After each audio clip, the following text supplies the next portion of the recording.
Hello everyone and welcome to the Short Sale Movement. My name is Eric Mieles and you're watching the Orlando Short Sale Series episode number 5. So today's question is, can I do a short sale if I have 2 mortgages on my house?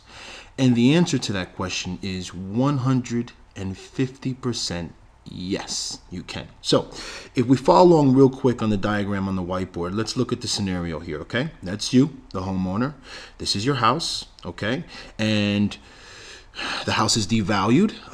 You might be experiencing a hardship. You might be late on some payments, and you're trying to figure out a way to get out of this negative debt because the house is now worth less than what you owe. Okay. Essentially, in this diagram, in 2006, you bought it for $100,000, and now let's just say hypothetically it's worth $50,000. Okay. So you hire a realtor, good old real estate professional, and he puts it on the market and he finds a buyer for you. We need a buyer because we are selling the house.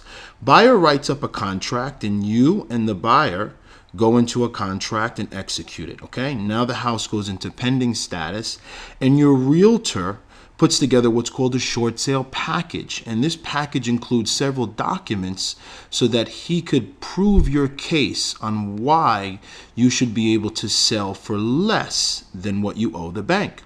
And that package gets sent to your lenders. And there's 2. You see servicer number 1. And let's just say hypothetically you bought in 2006 for $100,000 and you did an 80-20 loan. So you got $80,000. $20,000. You got 2 mortgages, and these are 2 different mortgage lenders, 2 different servicers, okay? And so the realtor sends the package to servicer number 1 so they can start the whole short sale process, okay? And we won't go into that now. We'll go into it in another tutorial.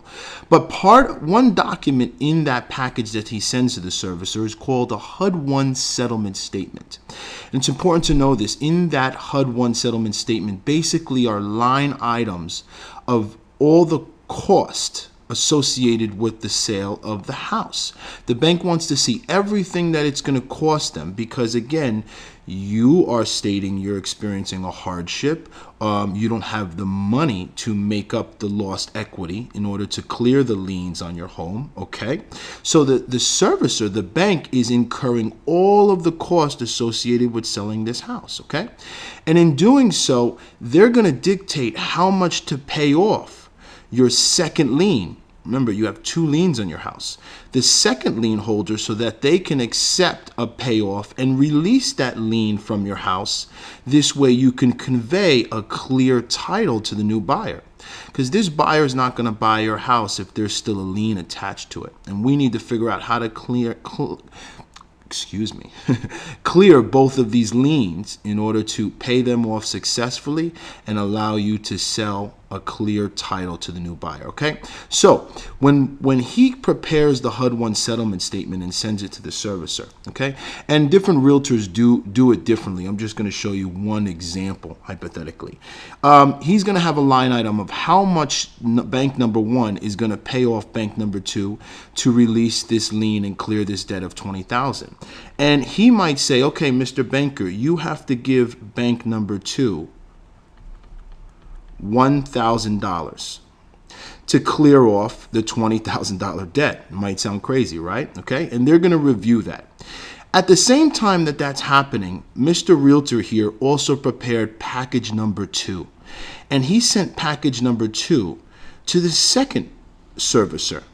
And they're doing the same thing, reviewing the numbers, reviewing the HUD. But what he might have done differently, and again, this is a negotiation tactic, is he might have, and you know what? Excuse me.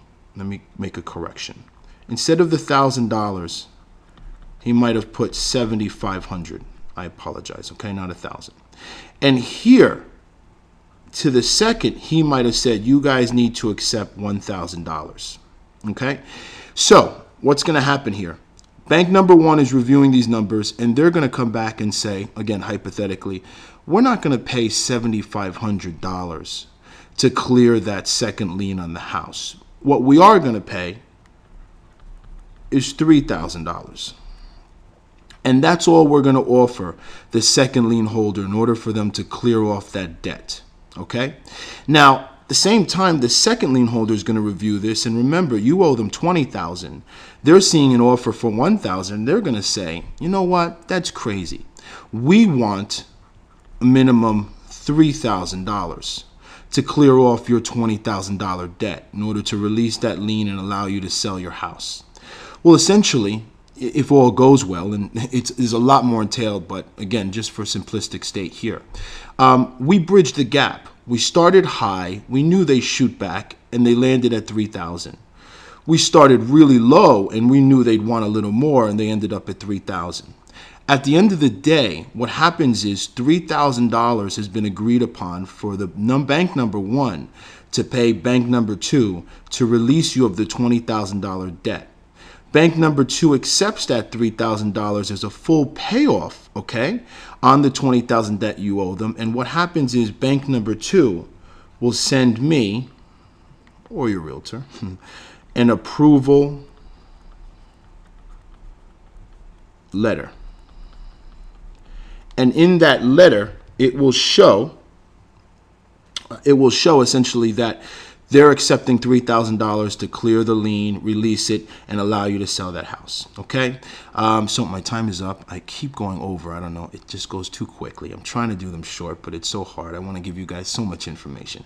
But anyway, that is a tactic. Like I said, many people use many tactics. But back to the original question, can you do a short sale with 2 mortgages on your house? And the answer is yes, yes, yes. Everybody have a fantastic day. The Short Sale Movement. Take care. Bye.